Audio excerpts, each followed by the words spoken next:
What's up? What's up? What's up? What it do? Man, it's a late night, so it is what it Oh, is, though. it is. Yes. We started a little late, y'all. It's okay, Yes, but it's it's okay. okay. It's It's okay. okay. It's okay. It's okay. It's okay. It's okay.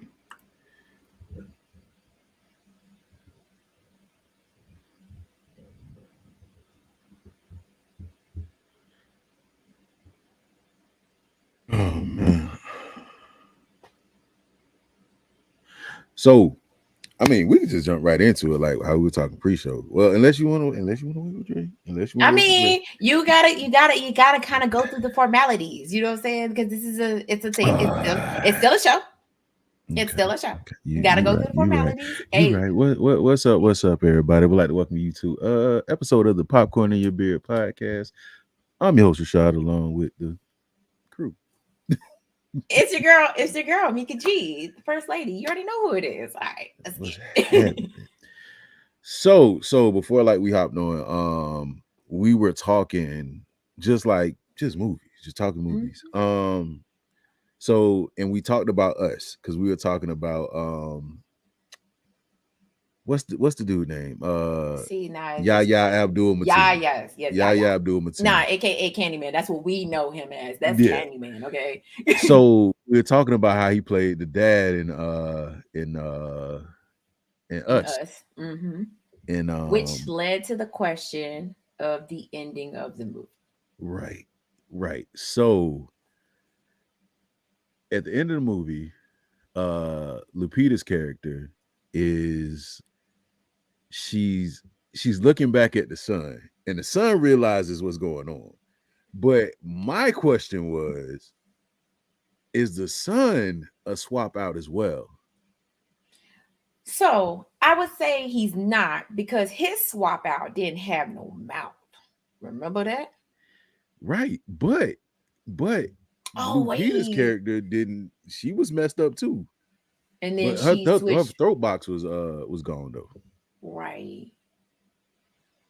Or maybe he was looking at her crazy because she was her swap out. Because like I said, his swap out didn't have no mouth.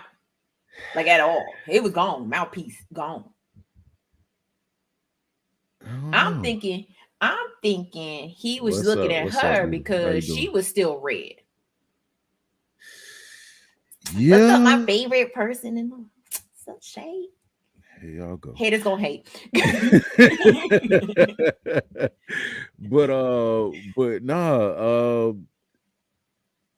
I I don't know. See, that's my thing. So okay, so they had this whole thing with her and him, like, cause she wasn't even like really like with the daughter like that. It was Right. really her and him. Mm-hmm. And that's why I was just wondering, like, was the son a switch out too? I don't think he was. I think it was more so Lupita's character. I think he was looking at her like he's looking at her sideways. You know what I'm saying? Like Uh, he's like, you sound like my mama. You uh-huh, look like my mama. uh-huh. You been my you What's good, Nate? you got an ass like my mama. But she do got. She do got that. I'm tell you like that. But I I think seen Black Panther. just I think that she's not. I think that was red that was driving away. It was. No. It was definitely her because she was talking still. She was able to talk. Mm-hmm. I will say that scene with her and Red fighting, like that scene was probably one of the dopest. I like Get Out is my favorite Jordan Peele movie. But Mm-hmm. that scene of them two battling with the I got five on it, like just the turn, Jordan probably Peele. one of his best thing. What's good? What's good? What's good, Tish? What's up, Nay? I think he was. They switched in the closet. He couldn't snap. I, I see. I'm like right there with it because it's like I was thinking like, because I was like, yo, if what if because like she switched out, like what if he found her later and she did the Hmm. same thing? Right. I don't know. Because remember, he was smiling. Yeah, It's he like it took was. he smiled at the end. You, Because I figured he figured it out. What's good, Chrissy? I you feel think like he he figured it out. You think he figured it out? Like, It's either he figured it out or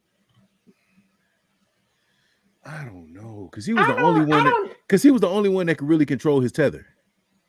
If you think about it. That's true. That's true because they were in that closet together. That's what I'm Um. saying. Like I don't Yeah. know. Yeah. Yeah. Because everybody else But couldn't do that. Because Red was about to mollywop. like he, like I said, and I'm gonna pull up a picture of him so y'all can see what I'm talking about because my guy didn't have a mouth, y'all. He didn't have a mouth, so he couldn't have been swapped out. Like not at all. Let's see. I think the original one was the one that got blown up. I think so too, Nate. I don't know. Let's see. I don't know because like what was You see this? You see that? right. He ain't got no mouth. But this is what I'm saying. So remember how Lupita's character got like she got messed up, right? Yeah, he was playing with the fire. So what I'm They both saying were. is Yes. right. So what if that character got swapped out and his mouth got burned or something like that? Or he burnt the dude mouth so he couldn't talk. He couldn't tell him what was going on. Ah, I get what you're saying now. I get what you're So saying. I'm I just get I'm what just you're saying. saying. I get I'm what you're just saying. saying. I get what you're saying. Yeah, Because yeah, they yeah.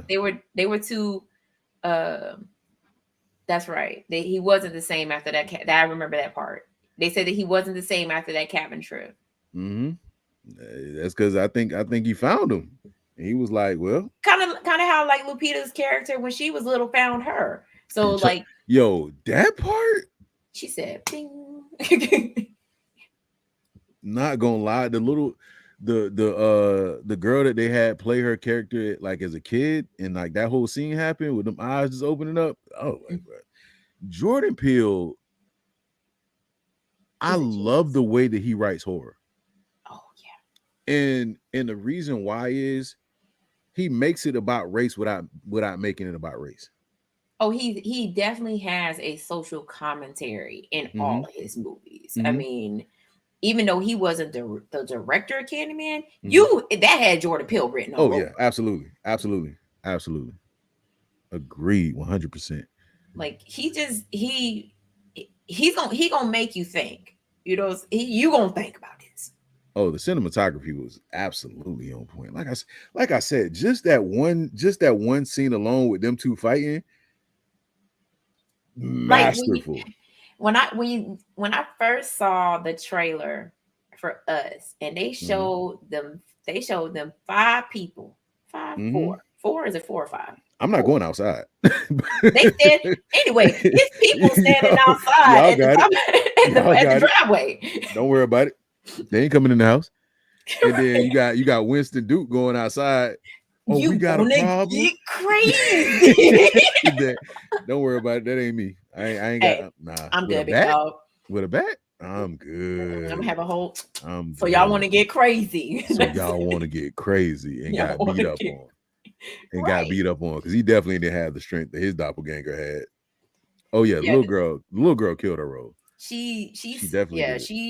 she sold her role because I was like, yo, I don't want to come across you Well, I'll tell you this, I in the can't dark. listen to I Got Five on it anymore. I'll tell you that much. Yo, I thought I was the only one because that one came on Spotify. I was Even like, turn yeah, that off. even hearing the regular version of it, I'm like, That's what I'm saying.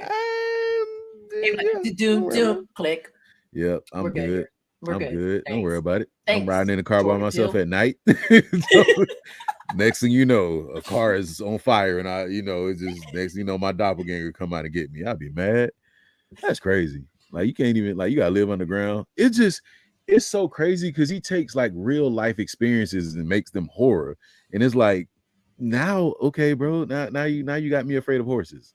Now you got me afraid of going outside. Like now you got me afraid. Well, never mind. Don't say it. We already know. We here.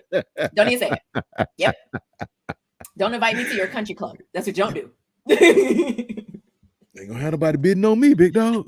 But no, like even going down to like and Get Out, like when I tell you every black household had a whole discussion, a whole synopsis, theories, just hypothesis, just everything just going on about Get Out. Like, oh, what did he mean by this? When I tell you, me and my aunt, so the night, so it happened with Get Out. Mm-hmm. So it happened with Get Out, and then I went to see Us for a screening. I went to see Us for a screening, and then like the next night, my aunt wanted to go see it, so we went to go see it at like the movie and dine thing or whatever. Right. Yep. And the second time around, I saw a lot more than I did.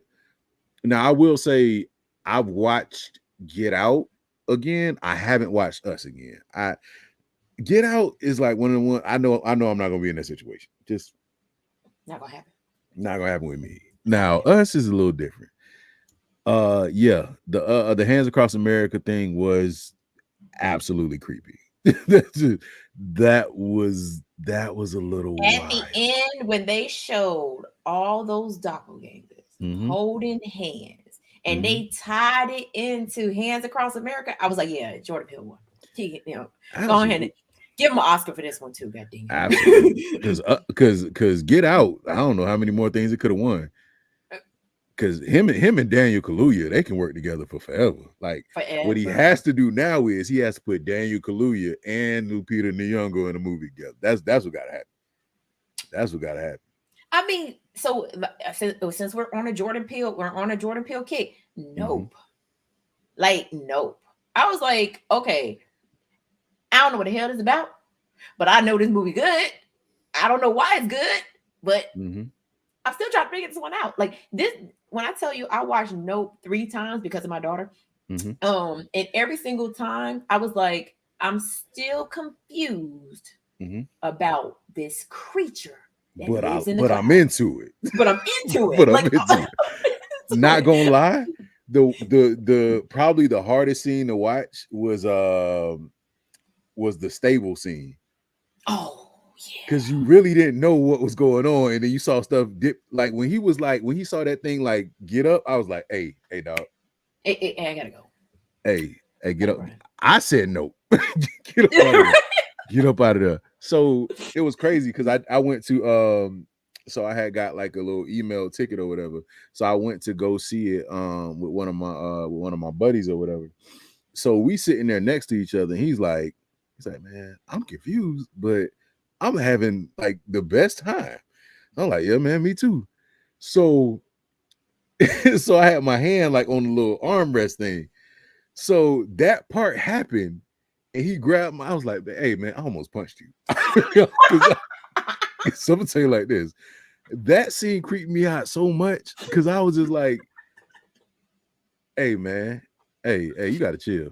You gotta chill, big dog. Because ain't no way. Ain't no even way. Even though that movie it wasn't as scary as the first. It wasn't as scary. It's not as scary as Us. It's not as scary as Get Out. It still was creepy. Was a decent, creepy movie because, like, we knew, and I hate people that be like, "Oh, we never found out where it came from and why it existed." I don't give a damn. It's here. Yeah. Like, I don't care whether it existed. I don't need to know. I just know it's dead. I know it died. Yeah. That's how I'm good on. That's all I need to know.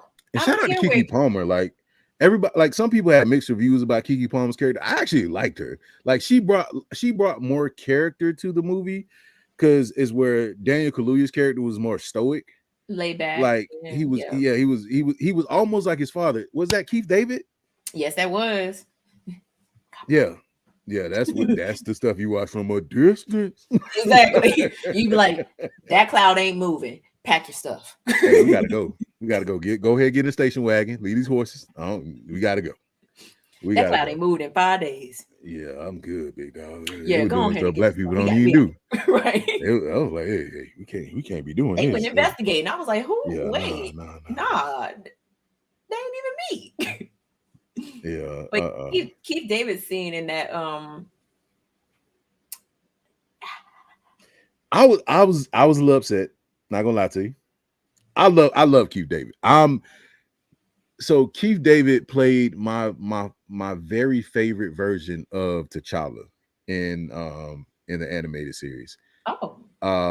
Yeah, he does play. He plays him. I think I don't even want to get this man name wrong. Dijon, dude from Blood Diamond. Homicide. No, the dude from Blood Diamonds, the one with Leo. Yeah, Homicide. That's his name. No, that ain't his name, but that's what I'm gonna he call did him. play. He did play in there. Yeah. I don't. If I can't say your first name, you was the character that I can't remember. You was Amistad. I don't give a. Nah, I'm not gonna sit up here and have a brain aneurysm trying to pronounce your name. Yeah, you was nah. Yeah, that's like trying to pronounce what's his name? The director dude. What's his name? M. Night Shyamalan. M. Night Shyamalan. But no. So I will say he has a certain way that he directs his movies, and it's so dope because it's different from what you're using to see. Like for me, Alfred Hitchcock made one of my favorite horror movies of all time. Are you finna say Psycho? Because I was gonna say The Birds is up there for me. The Birds is good too. The Birds, I love The Birds. But Psycho is probably my favorite. Psycho is probably my favorite because that little creepy scene where you go down to the basement and you realize that she's dead. Yeah, and it's him. Yeah, nah, big dog. I got to get out of that house. I got to go. I got to go. I gotta go. And it also had one of my favorite death scenes as well, the shower scene, because I learned that she had to literally hold her eyes open as they shot that scene, like the whole time. Whole time she had to have her eyes open the whole time while they shot that scene. That's a Hitchcock. Hitchcock came up with that. I'm telling you, like, because me and my professor was talking about it, and I was like, because he was telling me, and I was like, I'm sitting there like, stop. Like, man, listen. But you want to talk about that's an iconic death scene. Like, absolutely. You can't. It's people that can't do that right now. No, not at all. Like, if you hear that, you already know where it's from. You know what movie it's from. Everybody know that little noise. Absolutely. So, just say it. So, I love this about Jordan Peele. He's brought back horror fun for people, because if you think about it, horror movies have kind of been the same thing since Scream came out. So Scream kind of changed the game a little bit, and the way that they did it was they made it that, you know, they made fun of it. So it was like it was okay to shoot it this way because we're making fun of it as well. So everybody else tried to come out and do the same thing and they couldn't. But what happened with Jordan Peele is he took a different approach. Like, because Get Out was like, and shout out to Donald Glover for his 5 seconds woke. on Stay woke, because yeah. I'll say this about Jordan Peele. I watched a document. It's a horror movie documentary that I watched, and he discussed on there, like, while he loves doing comedies, his heart is with horror movies. I can tell. He said his mind is so demented that the stuff that we've seen is just the surface. I don't think the surface. I don't think I need to see what's under there. I don't want to see if it's it. Look, Get Out had me. Get Out had me. Every time I seen a car drive by, I was walking down the street. I was like, "Nah, dog, you ain't gonna get me." I had to walk backwards. And it's so crazy because it's like these are things that could just happen to anybody. These are things that could just happen to anybody, and it just happens. Like, you know. Yeah. But Jordan, to me, Jordan Peele is probably one of my favorite directors, and not just because it's a horror What's movie good, Dre? but but totally because it's a horror movie aspect. But I'm just saying, the man's a genius, yo. Like he's given us 3 movies and bangers at that. Right. Like, and then that not so good. Bangers. Even though he didn't direct this movie, he was only a producer on this movie. Candyman could have been better. It could have been better. The cinematography was still dope. Mm-hmm. Shout out to Nia DaCosta on that one. That storyline it blew me. I was like, how do you change? I couldn't watch storyline. I couldn't watch it. Well, first of all, I couldn't watch it because I've seen the first one. I seen the original, and I was like, I'm never watching anything like this again. Because ain't no way. Because if you were a kid in the 90s, you got locked in the bathroom while somebody was screaming, "Oh my Lord! My Lord!" Ain't no way. I'm good. I don't need to watch it. If you was a kid in the 90s and you wasn't traumatized by somebody doing that to you, yeah, I'm traumatized. Bro, you haven't lived. You ain't even lived. Yeah, don't worry about it. I'm traumatized. My sister did that to me. Yep, I'm traumatized. I ain't even got that in me. Don't worry about it. Don't worry about it. I'm good. The second one, they changed the story. Mm-hmm. I mean, even though they still mention, the Daniel Robitaille story, they tied it in. And again, this is Jordan Peele's, referring to, Oh, that's facts. To oh my God, social commentary. Yes, kids are cruel, horrible. They made it about like he's not the only one, you know what I'm saying? Like he's not the only one that was beaten to death by white people. There's other Candymen, and I'm like, ain't that about it? What's up, Dre? What is up? What's happening, brother? What's going on? What's going on, my brother? How you doing? Hey, man, chill out. If you only knew, I've been waiting 2 weeks to do this. Hey, bro, you gotta chill. I got my chance. You gotta chill, brother. Hey, chill out. What's going on? Hey, man, we just talking movies, man. We just talking movies right now, bro. Okay. For some reason, my thing wants to be dark, but it's all good. But no. Oh, Dre Mac, introduce yourself to our audience. Hey. Shout out to Dre.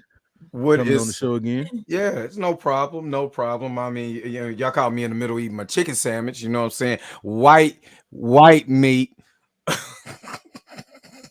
So Get Out was about you. Okay. Right, let's go with it. Don't worry about it. Don't worry about it, big dog. If anybody for real know me, that you already know. There's no whiteness around here. But anyway, but nah, what's up, everybody? Especially with the ones in the chat and Popcorn and Get Beard. I'm your man Dre Mac from the Dre Mac Show on YouTube. You already know I come in the chat and be talking crazy and stuff like that because I love listening to this podcast. I always shout them out every time that I'm on my show, especially if they're guests or they come in into the chat. So make sure if y'all didn't like, share, subscribe to this channel, and make sure that y'all hit the bell notification so you never miss when they go live. So make sure y'all do that, and make sure y'all hit up my channel too. I had a great conversation today. You know what I mean? So make sure y'all just check out the lives. Make sure y'all check out the videos, especially a lot of the upcoming videos here in the future. So just check me out. Absolutely, man. We're gonna have to talk comics again, man. You and Blue, but this is the thing, brother. You and Blue could talk. I was so tired that night. Boy, he was over that mud like, yeah, sure. He's like, yeah. Yeah, that man sucked. Yeah, that's crazy. But yeah, when somebody starts saying that's crazy too much, they are not into it. They're not into it no more. They are done. They are cooked. Well, that's crazy. For real, man. That's crazy. Absolutely, man. Well, yeah, man. It was fun though. It was fun hanging out. You know what I'm saying? So anytime I got a chance to hang with you guys, man, I always take that opportunity to show that support and love. You know what I'm saying? Especially creators in this space, Black creators showing that love and space. So I want to make sure to do the same thing. So it's all good. All good. Yeah. Hey man. Hey, We bro. appreciate Hey, you we being on. Make appreciate sure you y'all coming through, man. y'all go and subscribe to his channel as well too. Show him Absolutely. some love So as well. I just learned that you can actually pin channels on the YouTube. So I'm gonna have to do that, man. I gotta pin some channels on the thing. So I'm gonna do that, and I'm gonna make sure I tell everybody about it. Because I did actually. So I wrote my review for Ant-Man and the Wasp after my screening or whatever, and then I saw yours and I went and watched, and I was like, you know what? I want to talk to him, and I want to talk to Blue because I know they got some. I know they got something to say about it. So, well, you already knew Blue was gonna have something to say about it. I mean, the reason why I wanted to talk to Dre so bad though, because Dre loved it. So that's why I was like, I gotta hear why. But but nah, man, we okay. I didn't want to disturb. What movie? brother? Because I thought I heard Get Out. You know what I'm saying? When I came in, so was I wrong? Was that what y'all was talking about? Or brother, no, we were just talking about Jordan Peele movies, like Jordan Peele, like movies, period. And then I was talking about how this spiritual sequel of Candyman, even though he didn't direct it, it just had his writings all over it. Like he was just, like you just knew this was a Jordan Peele production, right? Because he was gonna throw in there that this is about race. This is about gentrification. This is about, Cabrini Green no longer being Cabrini Green, right? It's been changed. But what I didn't like about the movie, and this is because I have seen the first 3 movies and we don't claim that third one, is the story never changed between the 3 sequels. Then we get to this spiritual sequel, and now it's like, oh, it's not just Daniel Robitaille anymore. Oh no, now it's every single black man that's ever been beaten by beaten or been killed by other people. Right. And that's where I was just like kind of thrown off from it, because they took, I mean, granted, yes, let's just talk about it. I mean, Tony Todd is not he ain't a spring chicken no more, okay? So he can't come to play Candyman, right? But for them to change the whole dynamic. Shout out to him though. He's definitely I love Tony Todd. Definitely a dope actor. Now was because I've never seen the Candyman, so are you saying that they were adding a lot of more social commentary to it that was a little bit more forced and not necessarily natural to the story? Because that's kind of what it sounds like. The way you explain it. Exactly. It sounded it was more so like we just like the spiritual sequel follows behind this dude named Stanley. He's that's Yaya's character. No, Yaya's character is actually baby Anthony from the first movie, all grown up. So he lives in Cabrini Green. He's an artist and whatnot. But the Candyman in this movie is a guy named Stanley who has a prosthetic hook for a hand. Not a hook like in the original Candyman movie where they jammed a hook into his hand, right? This dude has a prosthetic hook, and the police are looking for him, and he just so happens to be living in the walls of this building. And the police find him, they beat him to death, and I can't get past living in the walls. I can't get past. He was like, how living you get in the there, bro? wall. Yeah. No, so there's one scene where the kid he's downstairs and he's doing laundry. There's this big ass hole in the wall, and I'm like, first of all, as a kid, mama, what you not gonna do is send me downstairs to go do laundry in no laundry room with a big ass hole in there. Ain't no telling who's in there. Listen, downstairs laundry stuff has been a problem for me ever since I watched Home Alone. Yeah, I'm like, nah, cuz that furnace was evil, big dog. You ain't gonna send me downstairs to do nothing. I was afraid of laundromats until I got older. I was like, this ain't going to jail. No. So yeah, he's downstairs, doing laundry, and a piece of candy comes out of the hole, and he's like, the fuck? And so when he turns to look, here comes Stanley with his little prosthetic hook for a hand, and he's got candy in his hand, and he's holding it out like, do you want a piece? Don't worry about or it. Whatever. I was like, nah. That's probably why I would have checked out of the movie. I'm not even gonna hold you. Yeah, it just sounds like immediately that's when I'm just like, okay, why? Like, you know what I mean? So you said Jordan Peele was he was a director on this? No, he was like a producer of it, like, Okay. Okay. you know, So he just, I mean, it, so obviously basically under Monkey he just put his Paws, name on it. pretty He much. just- I mean, he and just it put his was name like on it.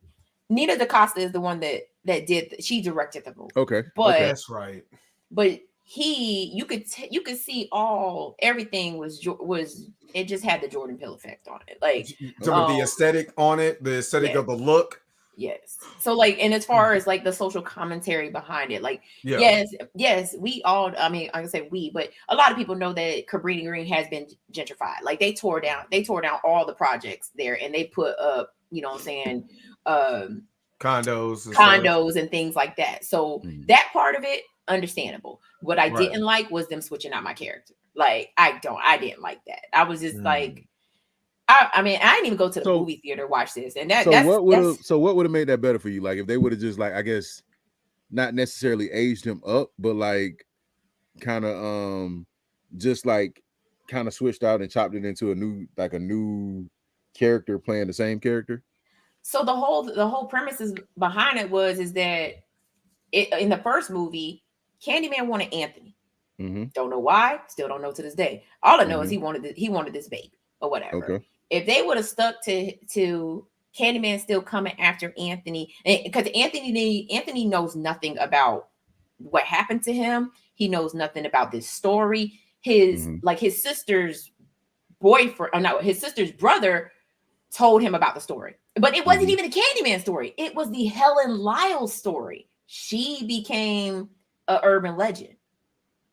And so because he started looking into Helen Lyle, he started getting all of her stuff, and then it turned into him learning about Candyman. And then it was like, oh, okay. But if they had just stuck with the Daniel Robitaille storyline, like it probably would have been a little bit better, because then you have Daniel Robitaille actually going after Anthony now, like he was in the first movie. Okay. I can't say that I'm gonna go back and watch it, because I told you I am traumatized by even talking about that person. In fun fact, I already said his name. I already said his name one time. I'm not saying it no more. I'm good. I'm good. I done said it like 7 times, so if I don't come back, if y'all don't see me on the show, I've never watched it. I've never watched it. You never seen it? You blessed, dog. You blessed. Never seen it. I've never seen the original. I went to Cabrini Green when I was 14 too. Went to Chicago and went to Cabrini Greens or whatever with my cousin. Never seen it. It was funny because they were talking about, this was 94, I want to say. And when did Candyman come out? Was it around that time? 92. So they were talking about, Candyman is here, trying to scare you when we were, we're not from there or whatever. And I said it. Okay, that was the last time I said it. So the guy with corn with candy corn in his hand.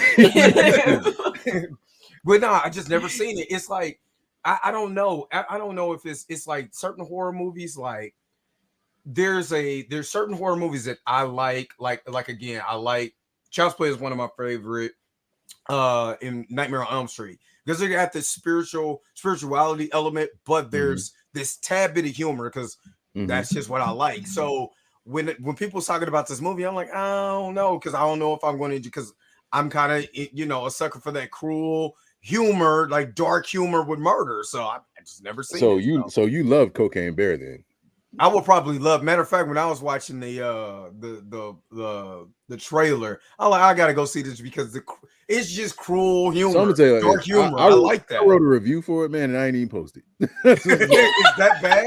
I was like, I have no desire to even talk about this movie. Like I was just like, because it was one of those, like it was a dark humor horror, if you want to call it, but it just wasn't. I don't know, man. It just certain parts of it just didn't work for me. I mean, listen, I'm a big fan of watching. I'm a big fan of watching, but I will say there's certain movies that you don't have to go to the movie theater to watch. So it's one that you can sit at home and watch. Basically, it's a good home flick. It's a Netflix, find it on Tubi, Hulu type of thing. That's what it is. Like it's not something that that you really got to go out to see. Like, so it's a house party. It's one of them. Yeah, it's a house party. Yeah. Like if I had to pay for the ticket, I wouldn't have went and seen it. Like I was just like, yeah, nah, I'm good. Gotcha. So check this out. If you had to rank the 3 Jordan Peele movies, how would you do it? Whew. In the order they came out. I haven't seen.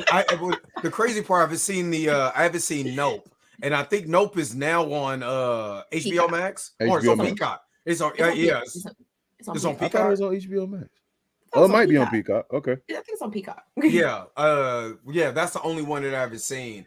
But I bought, Get Out, and then the second one, and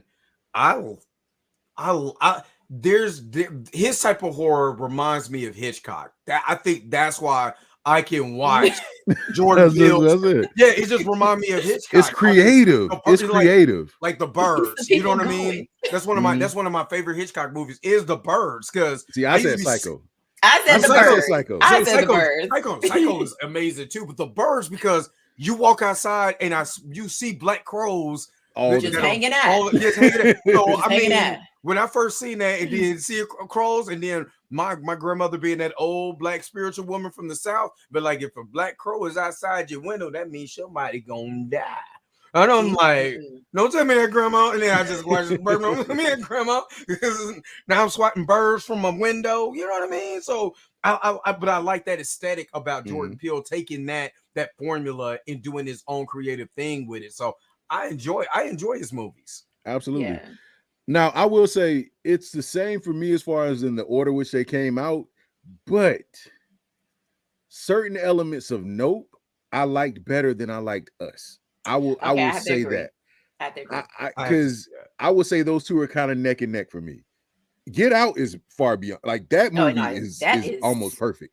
If you could make a perfect movie, that was perfect. That was it.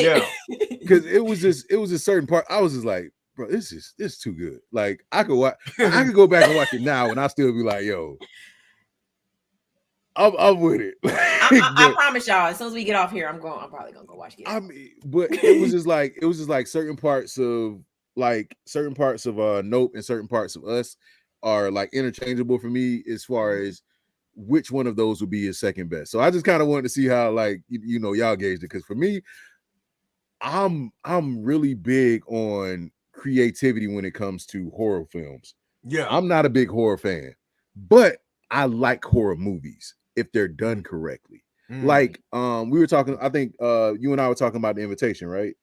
Yes. And I was like, it would have been cool if they would have, did something different, but it kind of, so the issue that I have with a lot of movies is they're mislabeled.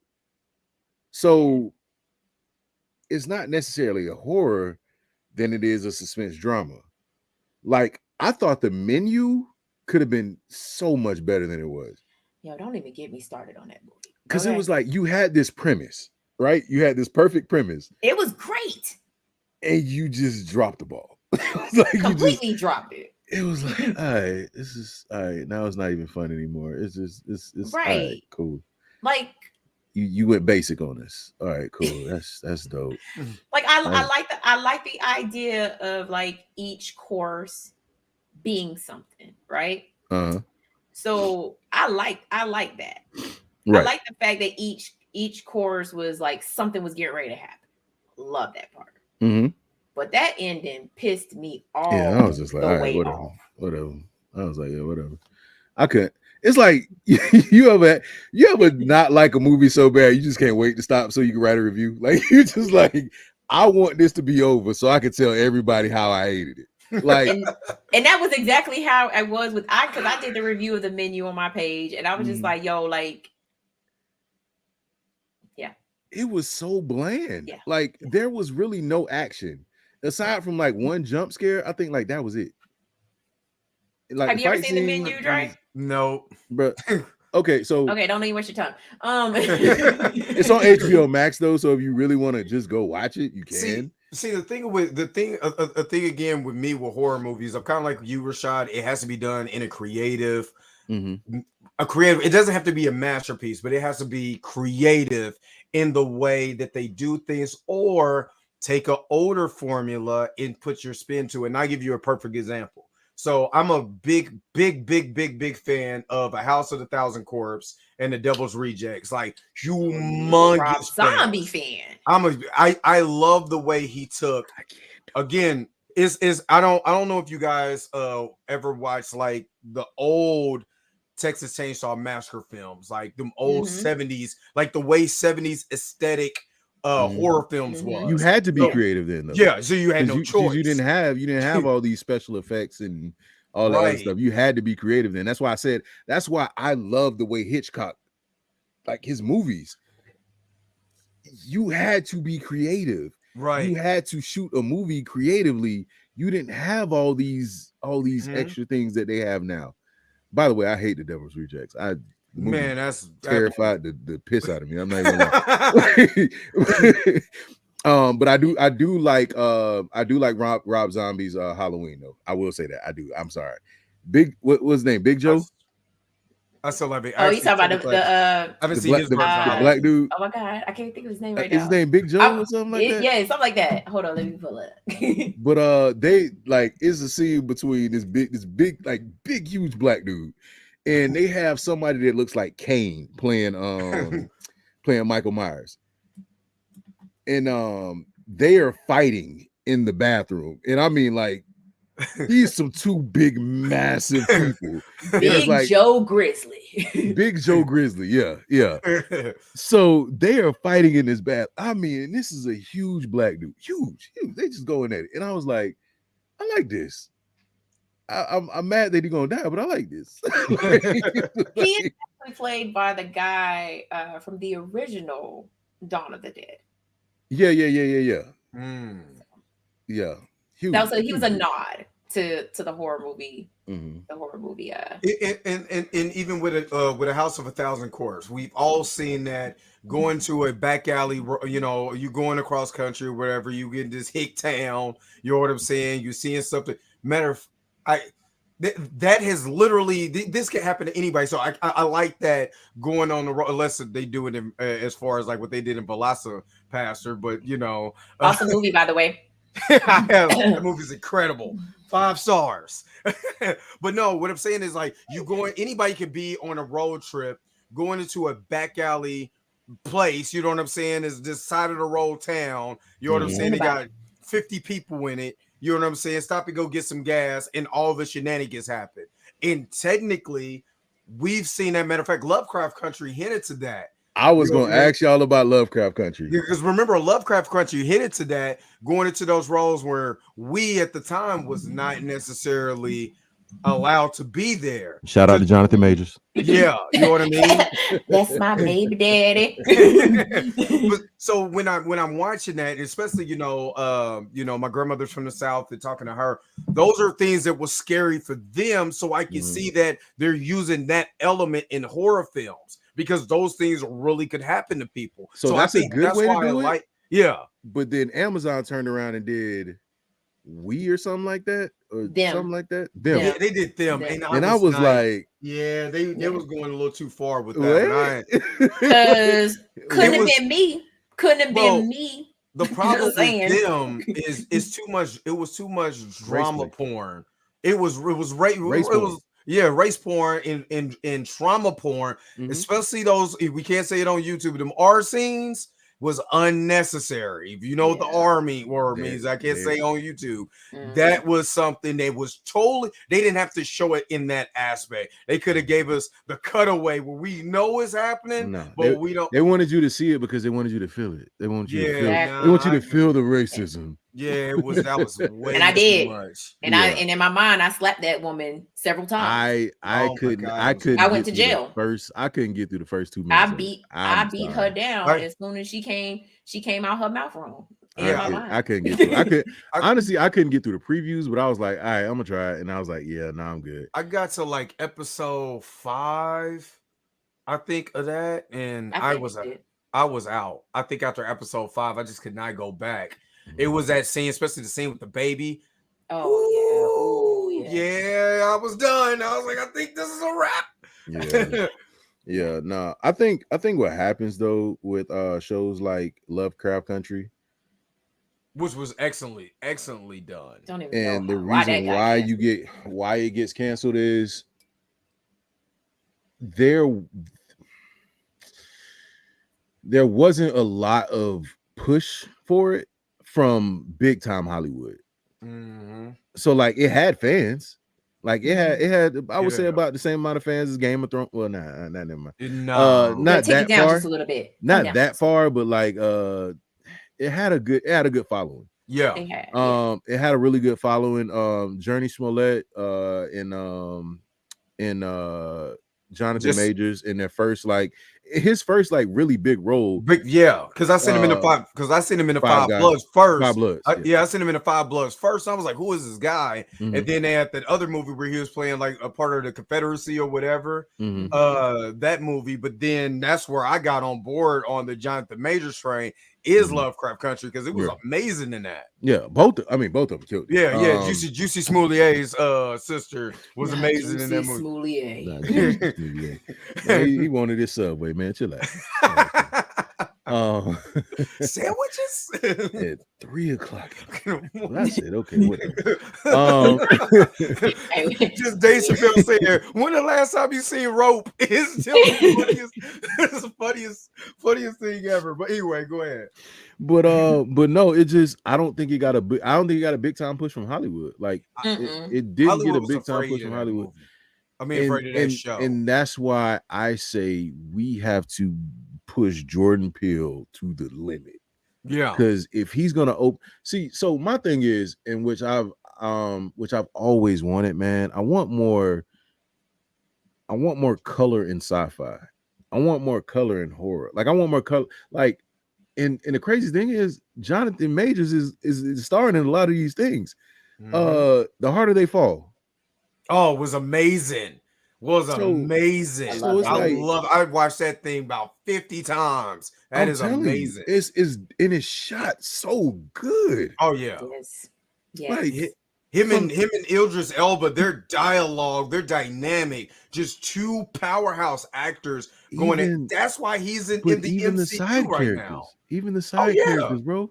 Oh like, yeah, everybody was excellent. I'm sick with the blim blams. Like that's my man. That was my guy. I was so hurt when he got shot. Oh man. Listen, it hurt my heart. I've hated Lakeith Stanfield twice. And he was an amazing villain. Amazing villain. In both of them. When he was in when Judas and the Black Messiah, and The Harder They Fall. I hated him in both. Even though I didn't like Death Note, I like Lakeith's character in Death Note too. Yeah. I did. Death Note should have been made, but yeah, whatever. That's why I was on my list. That's why I was on my list. But no, I honestly, man, I'm really glad that Hollywood is taking a big welcoming arm to Jonathan Majors, man, because he's playing anything and everything he wants to. And killing it. And making it better. Like, not gonna lie, I'm not the biggest Michael B. Jordan fan. I'm not. I feel like he's talented, but like he's mid when it comes to he's mid when it comes to acting. But it's like him next to Jonathan Majors elevated the movie, like for me. On Creed 3? In Creed 3. Like because I checked out of Creed 2 until it got to the Drogo part. Like that's when I was back into it. I've never seen any of them. You're not missing that. This one I would see. If you don't see none of them, I would see this one. Only reason why I'm really not into it because it's sports Rocky movies. The Rocky movies were cool, but golly, you know what I'm saying? It was like how many times I'm watch y'all beat each other up. Yeah, I mean, you know what I'm saying? I like real boxing, so to see this part of boxing besides Ali, you gonna hate each and every one of these. Yeah, besides Ali, you gonna Ali hate had the a different Roadhouse remake. but the oh yeah, with I seen Jake Gyllenhaal get on there. Man, sit down, man. Put on some deodorant and take a bath first before you go in there and put your arms up. You know what I mean? Gyllenhaal. But it's just those type of like sports movies in general they're okay. Mhm. I mean, You got to have some good actors in it. You do have to You gotta have good actors in it. With Jamie Foxx and Al Pacino. Any Given Sunday. Any Given Sunday. Mhm. It was a good movie because it's not just the action scene or the football scenes. You Right. get to those parts, Right. but there's these other integral parts of the movie that makes the movie phenomenal that has nothing to do with football, Right. the everyday life of a That's player. why I said if you're gonna watch a Creed movie, I would watch this one. Yeah, because this one has that part. I'm gonna tell you like this, Michael man. B. Jordan. I heard he did an awesome job directing this movie. Yeah, Rashad, what did you think about the aesthetic of the movie? Like when you're watching it, you're looking at the production, you're looking at scenes. Was it different than the first two?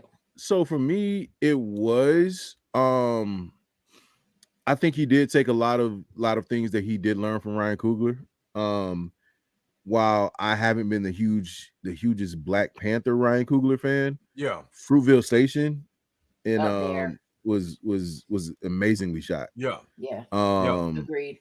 So for me, like I love the aspect that he does in certain things. Now, I will say that there were certain parts of the movie that I just kind of was like iffy on. Like I don't like too many flashbacks. Like it because I feel like it takes away from the story. It takes you out of the story. Yeah. So like when it's too many flashbacks, it just kind of takes me out of the story. And then I mean it's with any sports movie. Sometimes it's just sports movies. You're gonna lose me for a second. But and it's because you've watched it. Like I watched real fights happen before. Yeah. You know, I watched real fights on TV. Yeah.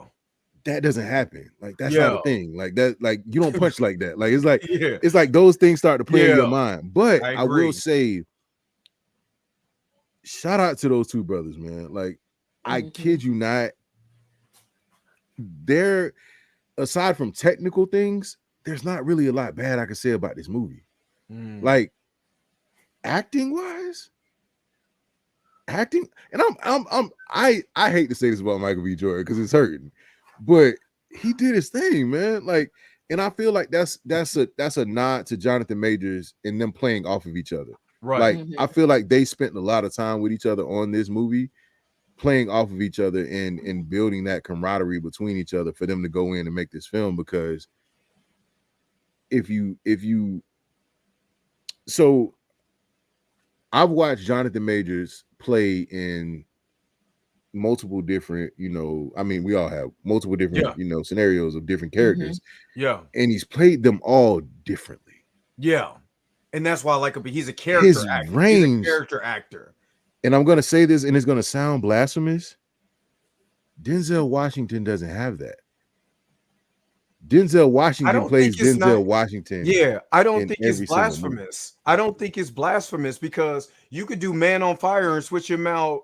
You could do the movie Man on Fire and you could replace him with The Equalizer and you have the same character. No, I'm dead serious. No, for real. No. I'm dead serious. Yeah, you can literally place him in Lady Sings the Blues and replace him with his character from Training Day or the Mighty Quinn. The only one he was a little bit different in because he kind of had to when he played Malcolm X. It's the only because you're literally playing Malcolm X. So there's a little bit of things that you have to do that's not Denzel-ish. Put it more like that. But everything else, Denzel is playing himself as you know what I mean, as the character. So yeah. That's what I said. Like I've never thought I would put a Denzel movie on my top list of movies that I didn't like. Like The Little Things, he could have kept that. Like, is that with him and Viola Davis? No. That's with him. That's with him and Jared Leto and what's my man name? What's his name? That played he played. I can't think of his name. He played the villain in the new James Bond movie. I can't think of his name. I think he's Egyptian. Is he Egyptian?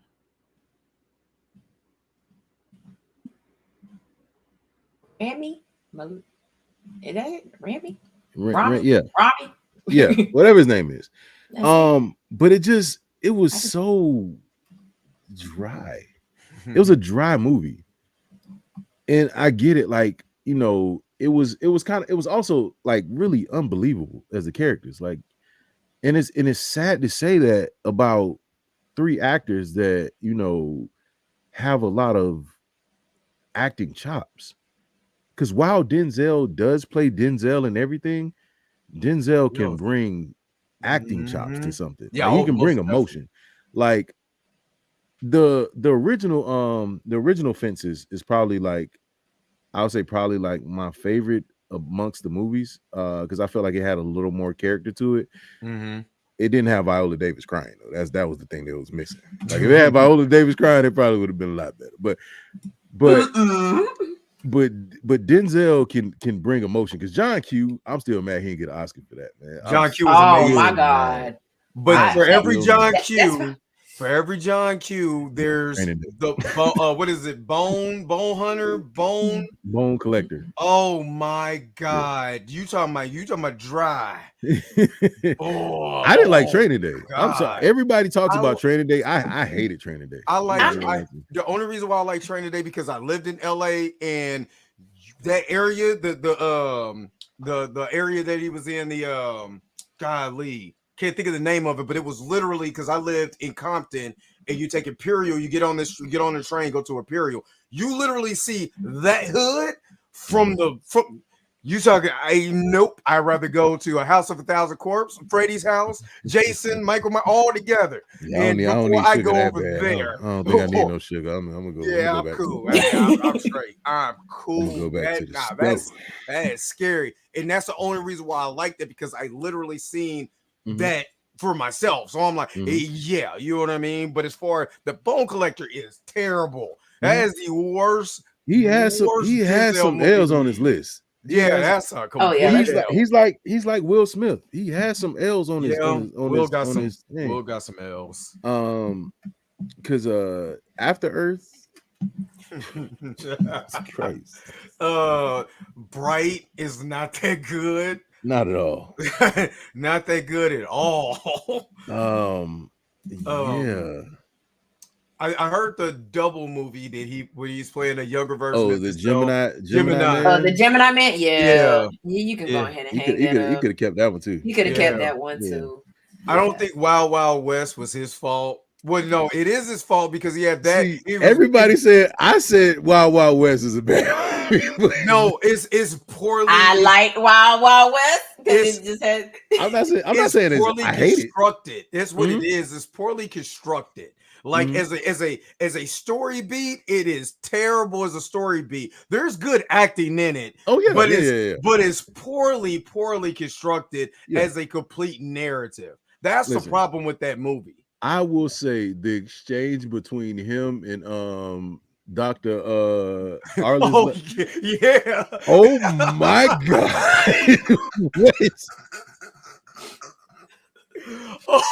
Oh, like a brother want to stand up. Yeah. I was like, oh my God. Going back watching those, like that type of exchange is hilarious. Hilarious. Yeah, that's the only problem with Wild Wild West is the construction of the actual plot in the movie. I think Selma Hayek is in that movie, and she really doesn't need to be in that movie. Besides that, besides that, see, that's the same thing I was saying about Gabrielle Union in Bad Boys 2. Bad Boys 2, yeah. I just feel like she was her storyline didn't progress the movie. It didn't. She was just it progressed the movie and making it longer. But that's a Michael Bay thing. And that's the only thing that I don't like about Michael Bay films. I'm a humongous Transformers fan, but going back and watching Transformers movies, the way they're constructed makes it way too long, unnecessary jokes. You know what I'm saying? A lot of the unnecessary. Nobody cares about Shia LaBeouf's character. Even because I want him to die in the first one. He's annoying, but he's not annoying. Trust me when I tell you this. I'm a Transformers fan. There's a Japanese Transformer cartoon called The Headmasters, right? Very phenomenal cartoon, but there's a human character you want to kill for literally the first 25 episodes. You know what I mean? Like, you want to murder this dude if you could yourself. So it's not too far out the realm. So okay, we got the human character. I'm cool with that, but not spending time with the actual main character, the actual Transformers. Just like in Bad Boys, we're spending time with unnecessary stuff when we could really be talking about the dynamic between Mike and, you know what I'm saying, and Marcus, kind of like what they did. That was in the first movie. That yeah, was they and that's why I like the first more. one. Yeah, You believed I it more. believed it more. Yeah. And then in that second one, you're spending time just with them bantering back and forth. Marcus being annoying because he really kind of don't want to do it no more. You know what I mean? And then you find out that Mike is banging your sister, and then you put this fault, and it's really the a most awkward way. In it's forced. It's really a forced narrative in that point. Even though I do enjoy the silliness of the movies, there's too many forced points into the movie where it takes you out of it a little bit. Like, oh, okay, man. Let's get the Haitian scene went way entirely too long. You know what I'm saying? The Haitian shootout for just to have an action scene. So, but I mean, there's good now to counter that. There's so good elements of that. There's just too many unnecessary things that if you pull it out, maybe an hour, 45 minutes, you have a great movie. Period. That's what I said. I said it went 45 minutes way too long. It just did. Like, but honestly, that's the issue with just movies, period, man. It's like the writing takes you out. Like, the writing can take you out of a movie. Like, if it's good writing, it could be a bad movie and I can still have a good time. Yeah. Right. But if the writing's bad, I'm out. Okay, for me, because I'm a former actor, so the way that I picture movies, this is why I was arguing with y'all with Ant-Man and all the MCU movies, because because the way that I read and I get into character is that what is the whole entire story of it? You know what I'm saying? Because you can have bad dialogue that you can take up a notch and do your own thing with it. A lot of actors will read a lot of these scripts because I've read stuff and I'm like, who is this character? Break down the character for me, and would he really say that? Yes, he will. Okay, if he'll say it, this is the way that I'm gonna portray it. So there's a lot of movies that might have a little bit of bad writing to it, like things don't flow the way that it should, but the actors could carry that movie. Black Panther is one of them. That there's some parts of that where the writing is just not which that. one? Which one? The first one. Okay, the first one. Right. Where no, because the second one, I'm not gonna lie, the writing in it is absolutely phenomenal in certain parts. I give you an example. It is because it's Angela Bassett, and that's just what Angela does. But there's parts. But no, we killed her. We killed her though. Whatever. Yeah, but we killed her. But there's certain parts of that talking. movie where they're just having these emotional dialogue portions where they're just being human character. Where they're just being human. They're not being characters. The part in the throne room. Yeah, the part in the throne room. Yes, absolutely. But you have it where you think it's good writing because the actor is delivering the scene. I can take you back to have scenes that don't have her in it and then go back and watch it. Well, yeah, but then you have also in film, you still have poorly constructed the way that they edit and construct the actual film from a story beat. A studio will chop everything up. Right. So that's the problem. I think that's the problem with a lot of these movies, except for like a Jordan Peele movie. Get Out, because of the story beat. It's like the story beat is like this. So you like, what's this happening? Why is she doing this? Little visual cues. What a lot of these movies don't do is the visual cue to make you sit back and be like, wait a minute, I didn't see that. The reason why I like Get Out so much is because there's so many visual cues. The first time I watched it, because I'm so engaged in what the hell is going on, I missed it. Going back, like, oh, this part, this leads to this. There's none of that non-speaking digital cues that will take you out of the movie. And some of your greatest movies have those certain little things where they're just being human and they're using their facial expressions for that they're using their body language for that emotion. So I think I give you an example right now. The Last of Us. The Last of Us use even though that they're wait. really. We're not gonna talk about. I'm not gonna spoil it. I was gonna say, I'm not gonna spoil it. Because I still got No, 2 episodes to go. Yeah, I'm not. I mean, I played the game, but I still got 2 episodes to go. So since you played the game, there is certain parts where humans is just being humans. You don't have to speak. You don't have to say anything. It's the human. Emote, though. You have to emote, and that's what I'm talking about. Sitting there, let the tone sit, let the visual cue of the music come in, and you're just sitting there with two people doing what you would do in a real situation. Absolutely. In a lot of these movies, you have two people. Oh my God, Bad Boy Sue. You have them they 1 minute they arguing, next minute they in the store and they talking about titties. They're like, what is it? Like it's funny, but it's like, that's stupid. Technically, that's stupid. It doesn't flow well. Right, Deadpool. What I liked about the first Deadpool is there's certain moments where the flashback is telling the complete story that it's just him and Vanessa. Even though that version of Vanessa has nothing to do with his comic, because guess what I collect. There's still parts of that where you like, I wish she was a part of the comic, because look at the way the dynamic is. They don't say anything. It's the emotion. Ryan Reynolds is putting this emotion and allowing Vanessa to play off of him in a quiet setting, in a very minimal dialogue setting. It's not a lot of exposition, just complete silence and letting a human character be human. That's the problem with a lot of these movies and shows. The reason why you don't have them on board like you do. Right. Yeah. A lot of conversations feel forced.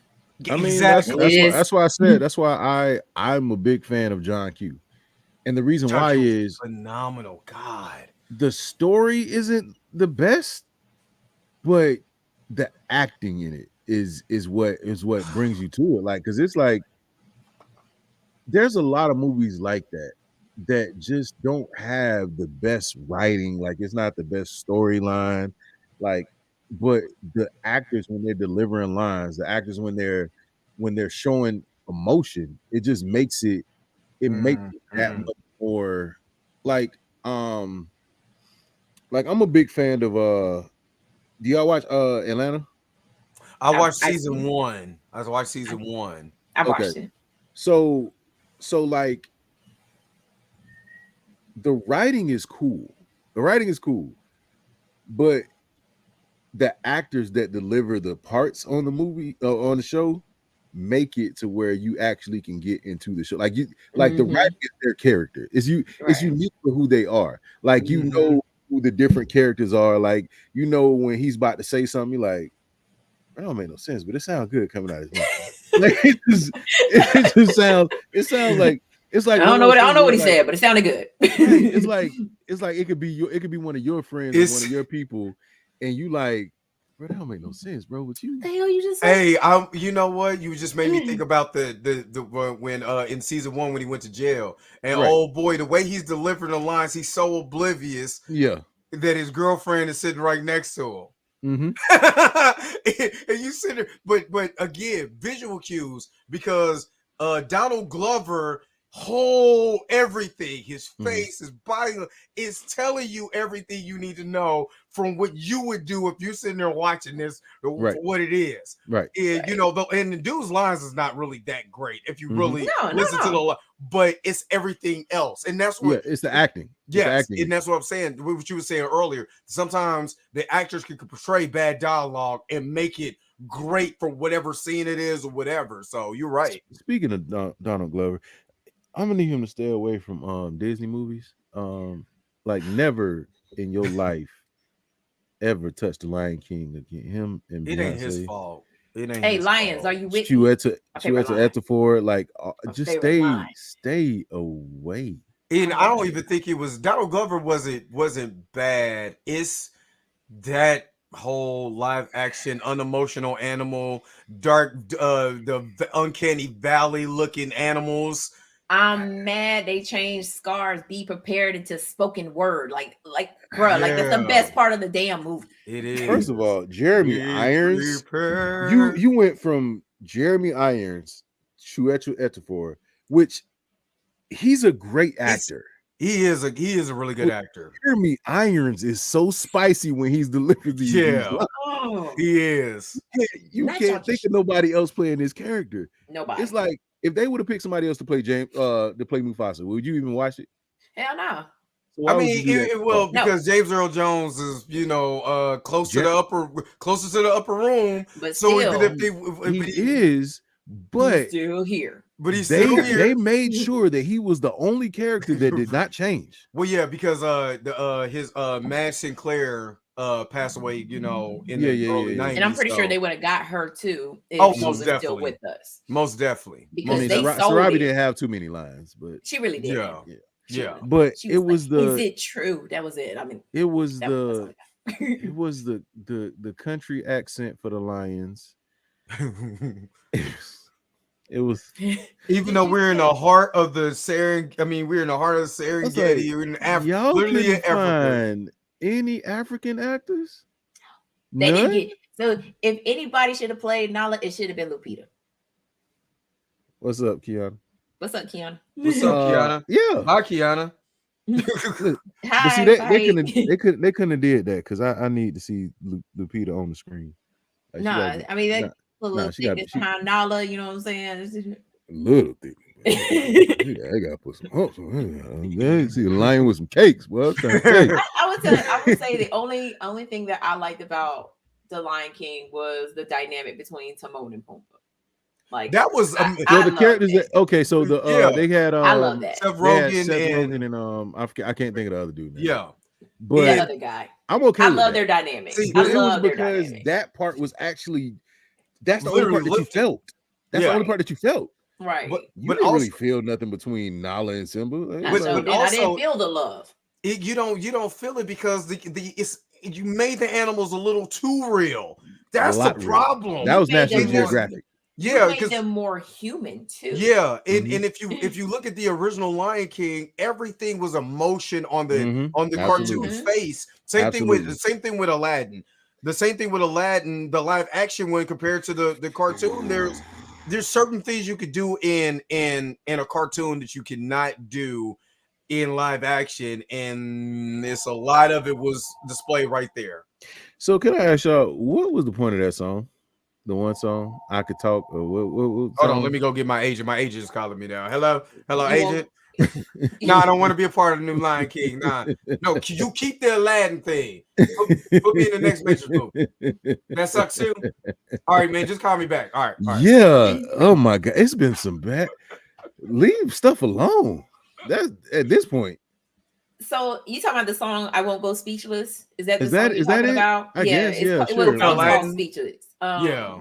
So I was like, "What is this?" So we just randomly just threw a song in there for Jasmine. We do not care. Is the screen paused right now? What is going on? She's walking through people. I'm like, this song wasn't on the list. It was. Right? This was not on the list. This was me. I was like, I know, damn. But I miss this song?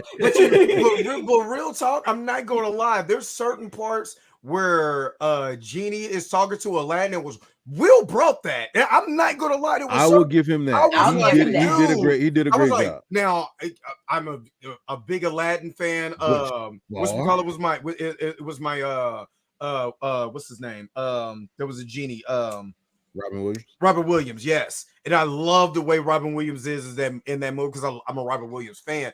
But man, there was something about the dialogue between Will and that kid. Now I didn't like the dude who played Aladdin because he was stiff. You know what I'm saying? He wasn't dry. He was dry. But the Prince Ali song was a bop though. I'm not even gonna. It was. That was dope. Never Had a Friend Like Me is also a bop. Yeah, it is. But there were certain parts where Will was really acting, and everybody else is all like a wooden stick. Like Jafar of all people. Hold on, now let's talk about. That's the same cat from Black Adam. That's the same cat from Black Adam. There was a and how tall is this dude? Because in the Disney movie, in the Disney movie, Jafar was scary because he was like 6'5". They should have got the great Khali to be anybody, but dry. Like I felt except for when Will Smith was on. Whenever I saw the genie, because Will Smith he has this energy. He got this energy, right? He does. Charisma. He does. But when anybody else was on, it was just like, what am I watching? That's what I said about Will Smith when it came to Independence Day, because Will Smith and Jeff Goldblum made that movie. Yeah. Oh, that was a great dynamic. Everything Jeff, for real, think about it. Everything Jeff Goldblum touches is amazing. Just him. Except for Independence Day 2. Resurgence. Yeah, I didn't That see what it was? What Vivica Fox was a scientist or something? How you go A from nuclear being a scientist? physicist? She was twerking for that degree. Don't do that. Exactly. I said the same thing. I was like, yeah, she was up there like, I'm about to get this PhD. She went to ICU. Like, I I'm about to just get this. I'm about to be good out here. But no, like that dynamic, like I mean, and Jeff Goldblum, like yeah, absolutely. Jurassic Park. Like Jeff Goldblum was Jurassic Park. Jeff Goldblum in Thor Ragnarok was pure Jeff Goldblum and right there. That's why I like Jeff Goldblum. He got to be able to play himself. Now I will say I wish Jurassic World Dominion would burn and set on fire, but you know, along with the locusts. But I love that. I love that they brought him back for it, though. You know what I'm saying? They had to because they had to make it. They had to do a money grab. Yeah, it was a money grab. It's Malcolm. It's Malcolm. I'm just saying. I mean, he was good at. Yeah, I also like 2. Jurassic Park 2. I liked it. I like that one too. I like 2. That third one though, they could have kept that. 2 gets a lot of crap, and I think 3 is better than 2. 3 is. I think 3 is okay. 3 is better than 2, but Jurassic when they did what they should have did in Dominion. I will give you that they let them dinosaurs loose in San Diego in the real except for the Godzilla. It's just that's the only part that threw me off. Other than that, that's what they should have did in Dominion. They should have just stopped at Jurassic Park 3. That's basically. So okay, so my thing is, here's another person that just plays the same character, Chris Pratt.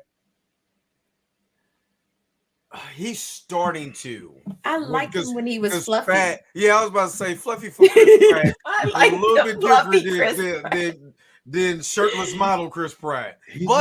But Chris Pratt is what it is that Chris Pratt brings a lot more comedic emotion as Star-Lord than he does as that character from Jurassic Park. He's more kind of like I don't know. I can't put my finger on it, but I can tell that they're distinctive. But then if you listen to Lego Movie and then you watch Star-Lord, then you're like, oh, okay. Yeah, I like Lego. By the way, Lego Movie is Lego Batman is the best Batman. Look, Lego Batman is the best Batman. Lego Batman is the best Batman. And you talking about the Batman that gives 0 fucks? It's Lego Batman. Okay. Oh, most definitely. That dude is awesome. That's awesome. He's like, I'm gonna leave y'all now. Lego Batman is all, but I like the Lego movies, period. But Lego Batman is the best Batman. Because I'm a big Michael Keaton fan, which I am sorry to say he's gonna be in this new Flash movie. They say it's good. I don't care. Good. I hate Ezra Miller. So I didn't like him. And now you talking about dry. Need milk, water, something. That last he's not Barry Allen. The last what was the movie? Harry Potter, not Harry Potter, Fantastic Beasts, the last Fantastic Beasts movie. The Secrets of Dumbledore. The Secrets of Dumbledore. Oh lordy lord. Oh yeah, that was on my bottom list or whatever. I think it was like number 2. That and Morbius was the worst movies that I did. Well, I would give Secrets of Dumbledore. There's parts of Secrets of Dumbledore when they started doing wizard stuff that was amazing, and then it went right back to being dry and political, and I didn't care. Yeah. And then there's Morbius, and if it wasn't for Michael Smith dancing, Morbius will be the worst movie I've watched in a long time. Hey Rashad, can I add Morbius to my list, please? Don't worry, it's on mine. What? Yeah. What was that even about? Like, I was just like, huh? I stopped watching it after 30 minutes. I'm gonna be completely honest with y'all. I ain't even finished the damn movie. So I fell asleep I fell asleep in the movie theater. I knew it was gonna be bad because I fell asleep in what's the other one? Venom 2. Which Venom, the original Venom or Let There Be Carnage? Both. I fell asleep in Venom. Let Him Be Carnage. I fell asleep. Like I was out. I fell asleep. Like I was snoring. Oh my god. I personally like Venom because I like Tom Hardy. I like Tom Hardy's Venom. It reminds me there's a run in Venom from is it the mid 90s where they were trying to lighten him up. And this is what I talked about on my show earlier today, that people give the iteration of comic book characters for what the last thing that they read and not a whole perspective, because there's some they made Carnage so goofy in the certain parts of Carnage so goofy in the mid 90s. When he was doing the stuff that he was doing on there, I was like, I know they pulled that from the McFarlane run in this one little piece right here where he's just being just silly. It is funny to me. But then they'll turn around and they'll do it the opposite way. They'll do the Dark Knight. They'll do the Dark Knight. Is the Dark Knight the same? The Batman that everybody. The Dark Knight is like one run of Batman, like, and it's a small run. It's Frank Miller, but it's Frank Miller's though, and Frank Miller is an excellent, like him, Claremont back in them 80s. But the detective, but Batman the Detective is a better quality of writing to me. Then over the Dark Knight, the Frank Miller run, where he's grizzly, he's tired of being Batman. He feel like killing everybody. But that's not what you got. That's not what you got in the movies. Oh no. But that's what I'm saying. Like that's why I said, why are you calling it the Dark Knight? It's not what you got. That's not what that says. You got to be Lego Batman. Yeah, give it him. But you got a hell of a Joker. That's all I care. That's all I cared about. Okay, so I will ask y'all this: do you think he was that good of a Joker because Jack Nicholson was that good of a Joker? Definitely. I would say only reason why I say no is because of course, watch the old Syndicate Batman show, watching that, 89. Yeah. Watching the 89 film, and then also just being a Joker fan. Like I have this comic run called The Three Jokers, right? Which you're talking about the Crown Prince of Crime, the comedian, and the I can't think the other one. And they're basically the original Red Hood and then another version of the Joker. And when I seen his version of that Joker, it was totally different than Nicholson's version. It was more the gangster. That's what it is. He was like the gangster version of the Joker. What they tried to do with Jared Leto? Yeah, I don't know what that is. I don't even count that. But with him doing that, it was a different twist to that. Because man, you can't tell me that's the Nicholson version is not, for one, hilarious. A comedian pulling out the but that's what I said. He did all of them in one. Well, he kind of did that Cesar Romero version plus the version that came out from like he was sadistic. Where it was a little bit sadistic, going into like the Killing Joke. You know what I mean? The Killing Joke run line. This version is more like was a modern day version that they were running at that time. Why are we trying to make superheroes human though? Because but that's like any type of publication. When you're reading comics, any type of publication, you want to try to get a sense of, if you could be this character, would you? You know what I mean? That's the way when I'm reading comics, and I read that Three Jokers, and it perfectly defined each Joker how he is. You know what I'm saying? The comedian, the one who got ridiculed by his wife or whatever, who ended up being Red Hood. You had the Crown Prince of Crime, who was completely the funny one, silly, stupid, and will beat you to death like he did Robin in the kill. You know what I mean? That version. Do you have the one who don't play? You know what I'm saying? Who wasn't joking? Who was the catalyst for the Batman Who Laughs? You know what I'm saying? Which is so very sadistic. That comic is raw. You know what I mean? So you have three versions, and plus every writer needs his own interpretation on his character to define who his character is. So sometimes I don't get mad at the character. I look at what the writer is trying to portray in that tone, and is he being successful with it? I don't know how I feel about them doing another Joker movie. I mean, because this is the thing. It wasn't supposed to be a comic book Joker. No, but it was. No, he's oh God. and it was good. I ain't gonna lie, it was good. And you, but I hold on, wait a checked minute. out of it. You Not even have gonna lie. check this out: Cesar Romero, Heath Ledger, Jack Nicholson. You had the kid that was on Arkham. There was a version of the Joker. You got Mark Hamill's Joker, which is the best Joker ever. You know what I'm saying? Bar none. Then you have the one that was on the Batman movie at the end of the movie that shouldn't have been thrown in, but they threw it in anyway. Jared Leto's Joker. So each one of those Jokers. Well, you also had the kid. You also had the kid from Gotham. Doing Gotham. Did I meant to say Gotham. I don't know what I said. You said Arkham. You said Arkham. Arkham. Yeah, from Gotham. I mean, but you know what I mean? So you have all these different iterations of a Joker. Each one has his own niche. The ones that I, tend to move towards is Heath Ledger's Joker, Mark Hamill's Joker. You know what I'm saying? And the Joker who had the Jamaican dreads at one time. That Joker was awesome. I ain't gonna lie. They need a Jamaican Joker theme like they did with the Thundercats. Because that was awesome. Trust me. He did not play games. Oh, that dude is raw. So, I mean, it just depends. Do y'all think Jared Leto should start turning down roles? Yep. Yes. Immediately. I don't know if it's him or if it's the writers. No, it's him. It's him. He is horrible. God, bro. I didn't think he was that horrible. He wasn't even believable. He's not a believable Joker. He's not a believable I'm just character. saying anything. He's not a believable actor, period. Him playing Michael Morbius was literally the worst adaptation of a good-looking doctor that I've ever seen in my life.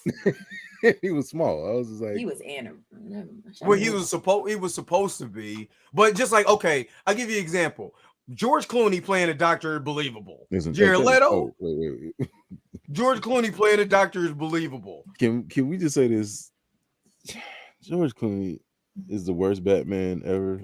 Okay, I think he'll be a good Batman, older Batman for Batman Beyond though, because he's just Bruce Wayne, just rich, and he can play an old white rich dude. His head straight the whole movie. That suit. Don't talk like that. Like he was just talking. It was just Batman. I don't believe that. I was like, that's what was going on in his head. Hey, Bruce, you doing the same thing that Batman does. Y'all both doing this. But no, he was absolutely the worst Batman ever. Like, yeah. But I would say it's about Jared Leto. I don't know where his lane is now. Cause I mean he's all over the place. Cause he tried, like I said, he was the antagonist in The Little Things. Wasn't he the lead singer of was he a lead singer in a rock band and he turned to acting? He could have been. I don't know. He need to go back to that. That part. Like I'm looking at all the movies he's been in, and it's like, were any of them memorable? No. There you go. No, like I didn't even know. I remember him in American Psycho because he died, but like I remember him in Urban Legend. He was in. He got an Academy Award and a Golden Globe Award, and I can't see how. I didn't know he was 51. For what? I'm about to. They say he's a method actor. That's what it is. Sure. Yeah. Sure.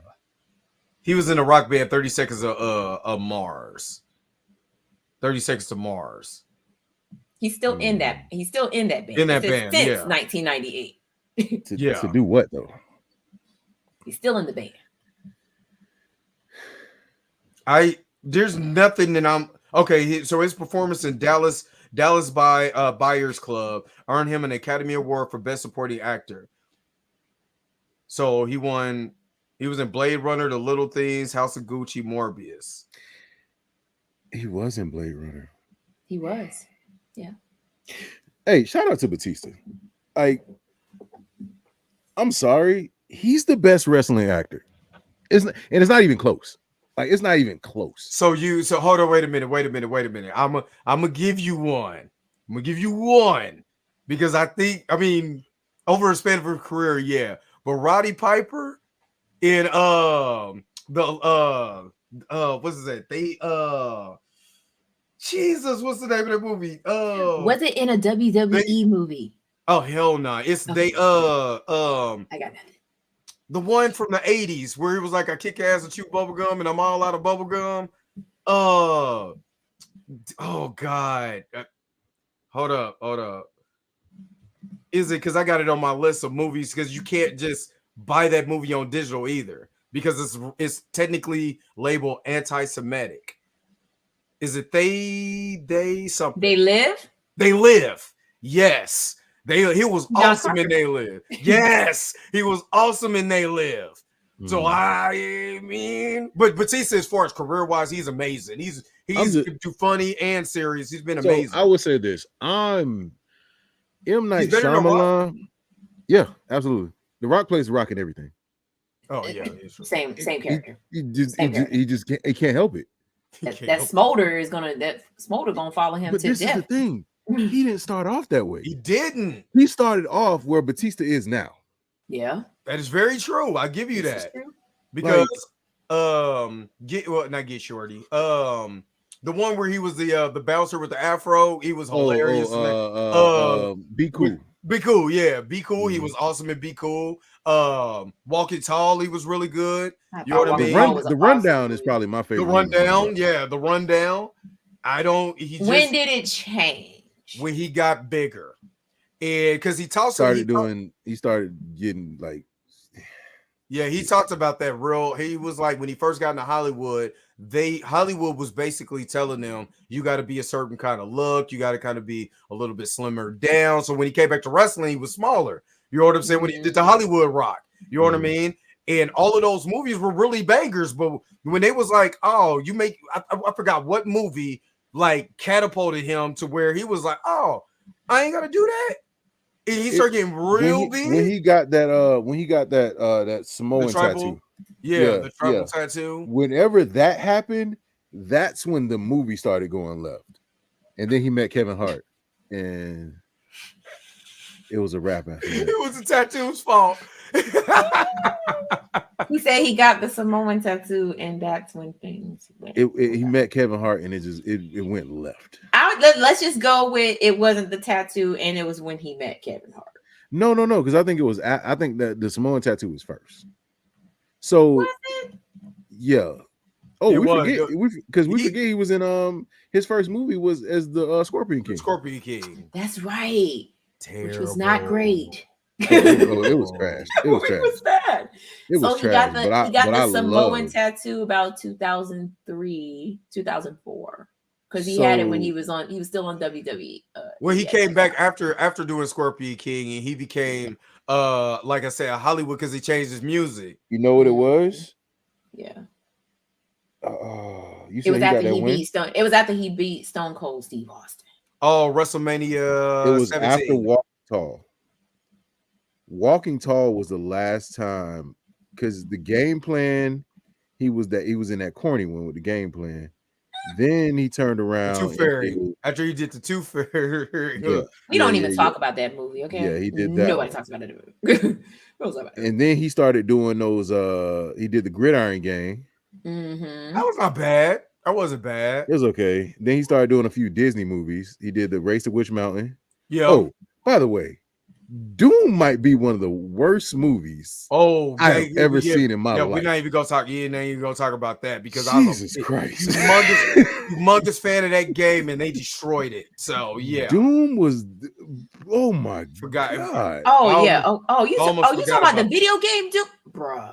The video game, but what he did with it was terrible. We don't want to talk about that. Yeah, no. I played Doom when I was little, and when I was like, oh, they making a live act. What the hell is this? Was it when he cut his hair? Is that when it happened? When he went bald?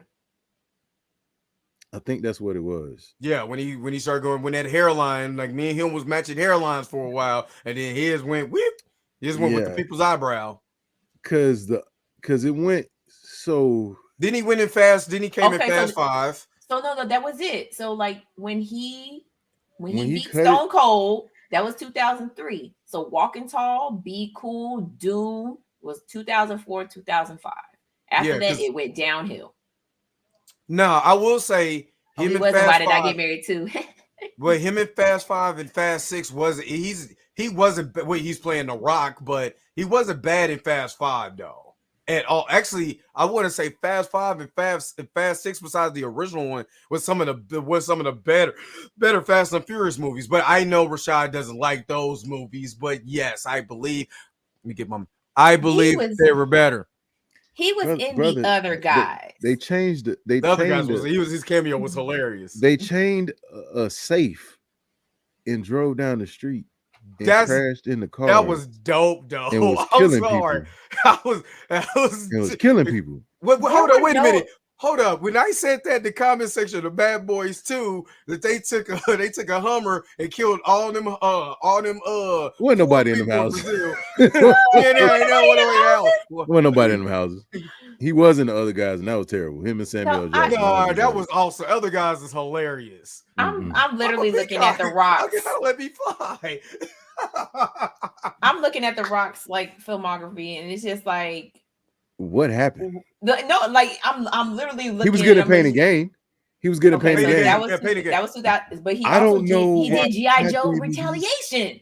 First of all, them G.I. Joe movies. That was Retaliation was good though. Retaliation was good. The first one wasn't good. The second one is really good. My guy did Baywatch. Oh, I didn't see that though. You don't want to. Did you see Chips? No, I didn't see Chips. That's because Did you see Starsky and Hutch? Yeah, I did watch Starsky. Okay, you seen both of them movies. Oh, don't okay. Worry about it. You ain't gotta worry about it. When he did Jumanji's good though. No. And that was a change of character for Dwayne Johnson. The only thing that made those movies good was what's my man? Chunky Jack Black. Jack Black playing that girl. Aside from Jack hilarious. Those movies were terrible. Kevin Hart was playing Kevin Hart. He's going to always play Kevin Hart. He's always going to play Kevin Hart. Except for when he was in 40-Year-Old Virgin. That's Kevin Hart's best. That's Kevin Hart's best. No. The one that came, the Netflix special where he's basically playing himself, but it's more serious tone. The one with him and Wesley Snipes, that was good. I couldn't finish it. I didn't finish it either. First of all, Kevin Hart, his legs were flanging as he was choking somebody out. I'm good, dog. I'm good. The man 5'4". I'm good. I couldn't take it serious. Hold on, wait a minute. Because I'm gonna give you. Agreed. Now I'm gonna give you a tidbit of my information. I was a corrections officer.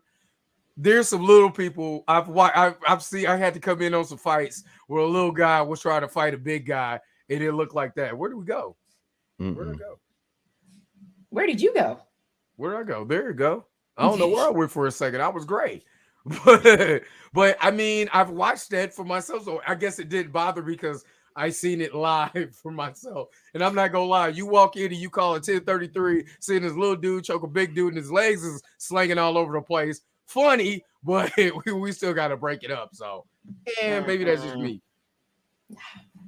Just looking at his list of movies, it's just like, but I like. I get why he's still getting roles, because he's The Rock. He's The Rock. I mean, that's the reason why. Like, we're gonna keep putting him in movies like Rampage and Skyscraper. Yeah, I wasn't. The Rock.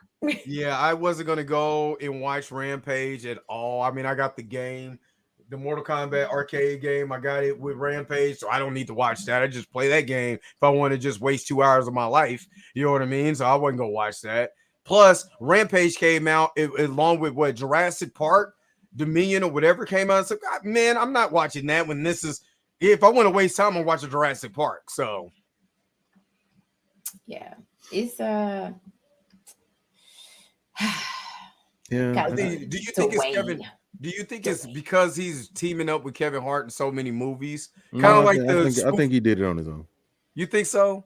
I think it didn't help that he started partnering up with Kevin Hart, but I think he did it on his own. Because Black Adam could be good if it was 10 years. No, if it was 10 years ago, it would have been perfect. It would have came out around Captain America. It would have been it would have been along those lines, but yeah. I don't know. I don't know. It's just he's typecasted now. It's like He you is. see him and it's like, oh. And I think that's where I do give you Yeah. credit because Dave Bautista is not being typecasted anymore because of his acting He chops. stopped because he stopped doing those stupid Drax movies where he played Drax the dummy, not Drax the Destroyer. Come on. He ain't gonna lie, he's still the best part of the Guardians, though. That's not hard. Don't be the Guardians like that. That's Don't not you do hard. it. It's not hard. But there was me, Ricky Bobby. there was a movie that I watched where Kevin Hart basically played himself, and he was like, "I'm tired of being a comedian. I want to do more action movies." And is that the Kevin? I can't remember the name of it, but there was. What was the name of that movie? Kevin. Die Kevin. No, it wasn't that. Die Hart. Yeah. I think that was it. Die Hart.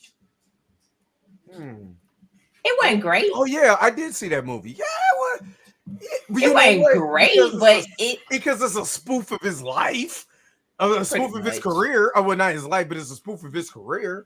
You know what I'm saying? Up to that point where he want to be taken seriously because, you know, Kevin, that Die Hard, and then that Netflix show came out along that time where he is playing that serious role. You know what I mean? Trying to be in the movies to be a action hero or whatever. Then turn around going right back and doing Super Pets. So did he lie on his own on the own show? He went and did The Upside and then turned around and did Night School.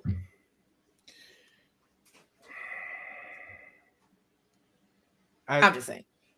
Like he went from doing he wants to be taken seriously as he won't be taken seriously. But like The Upside was actually really good. I like The Upside, but that's always because I saw the original movie because it's just a remake of another movie. But then you turned around and gave us Night School. Like, is The Upside the one where he's playing the dad, the single dad? No, that's Fatherhood. The Upside is where he's taking care of Bryan Cranston's character. Oh yeah, that's right. Which I was like that. I was like that was a great dynamic between the two of them. But then you turned around and gave us Night School, and it was like I can't even take you like. How do you expect for me to take you seriously? Like, is he fall into the same category that Eddie Murphy fell into? And I know you guys talked a lot about Eddie Murphy films. I wish I was on that show that day because Eddie went from. It's funny because if you go back and you watch like 48 Hours, you go back and watch Beverly Hills Cops. He's trying. The first two, not three. We ain't counting three. But he went to Disney. He's really trying to play the straight man.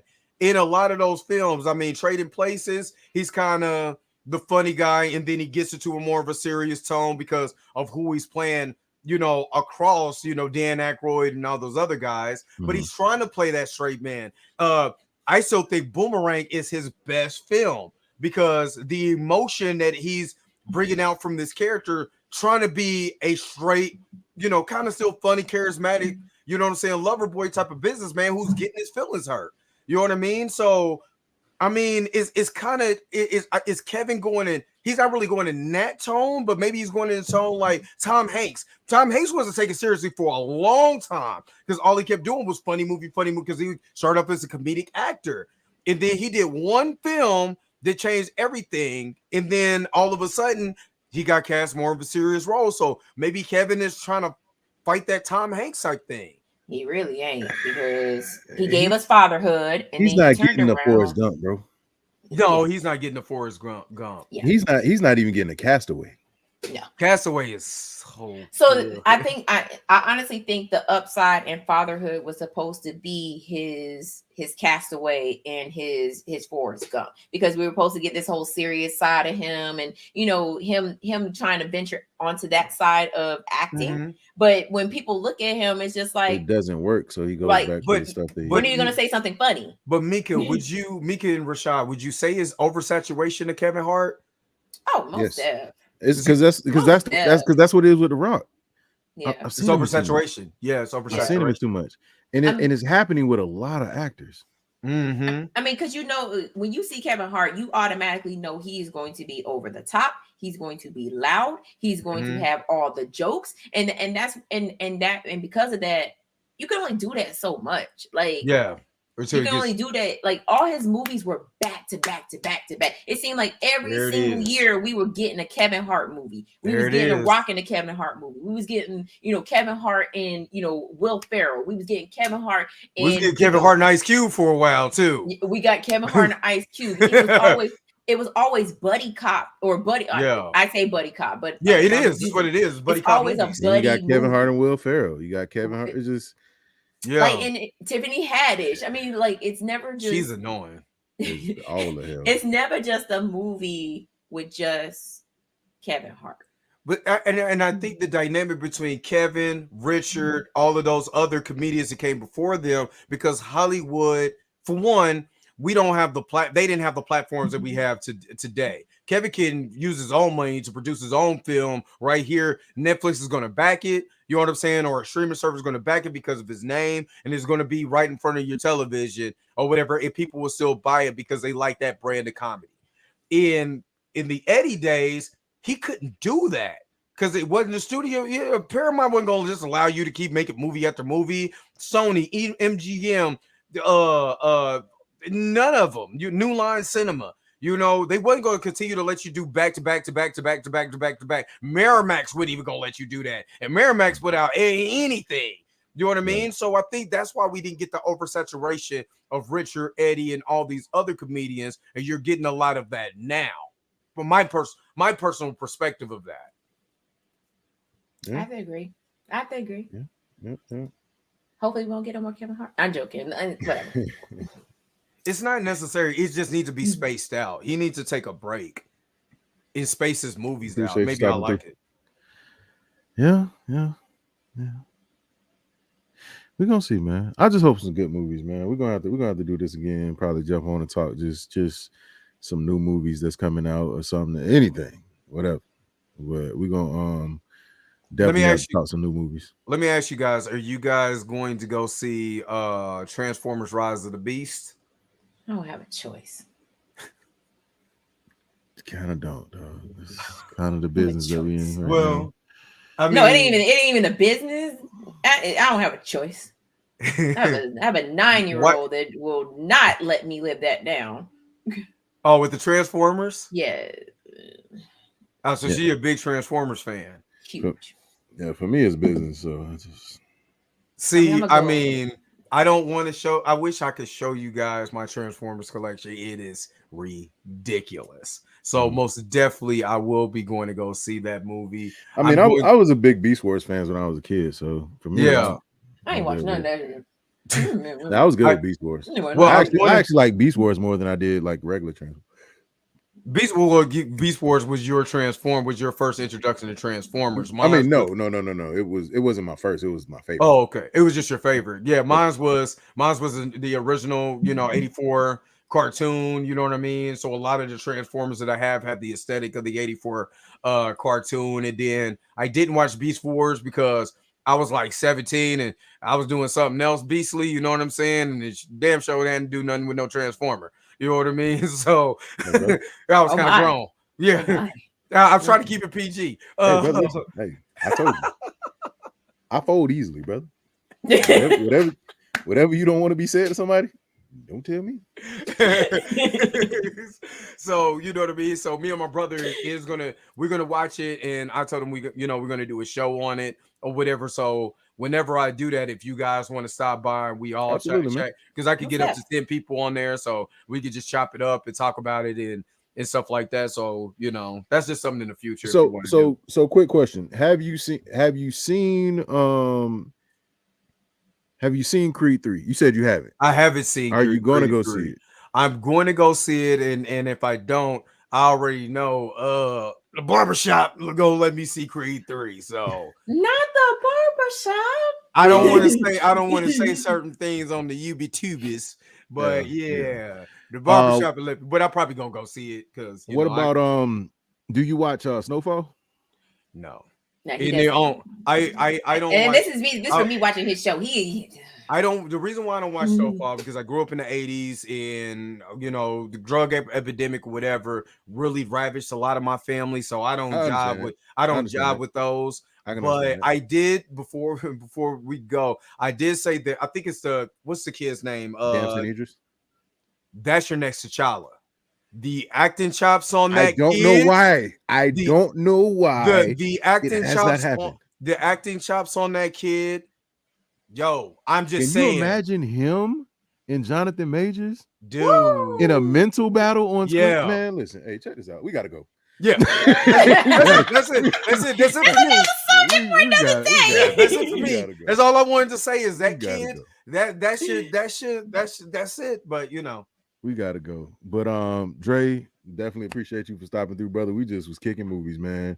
Oh, it's all good, man. It's all good. So definitely we enjoy the conversation. We appreciate it. Make sure y'all like and subscribe to the Dre Mac Show. Share and subscribe. And make sure you tell your mama them. Tell somebody. Give it to them. Put it in their face. Make them watch it. Go back and watch the lives, actually. Go back and watch the lives. It does boost engagement. Comment on the lives. All that good stuff. We appreciate y'all. Definitely appreciate you. Definitely go check out the Dre Mac Show on where? On YouTube. It's on where? It's on YouTube. It's on YouTube. Where else can they find you? And if you follow me on Twitter, you could be able to watch the Dre Mac Show on Twitter. If you follow me on Twitch, you can watch the Dre Mac Show on Twitch. If you follow me on Facebook, you can go to the Dre Mac Show Facebook page. You can watch me on Facebook. Wherever you like to watch things that I'm gonna be on Tubi next. Sure, what you playing? You playing? I'm putting it. You see, I'm putting it in the atmosphere. I'm gonna start off on Tubi, and I'm gonna go from there. Whatever you want to do, brother. Whatever you want to do. We gonna do that movie on Terrible Movie Tuesday. We got you. Absolutely. Nah, we definitely thank you for stopping through and showing some love, man. We definitely want to have you back. Always good to have you. Always good to have you on the show. I've been your host, Rashad, along with the crew. You already know who it is, First Lady Mika G. And we're gonna catch y'all next time. Peace out. Get out of here. Bye bye.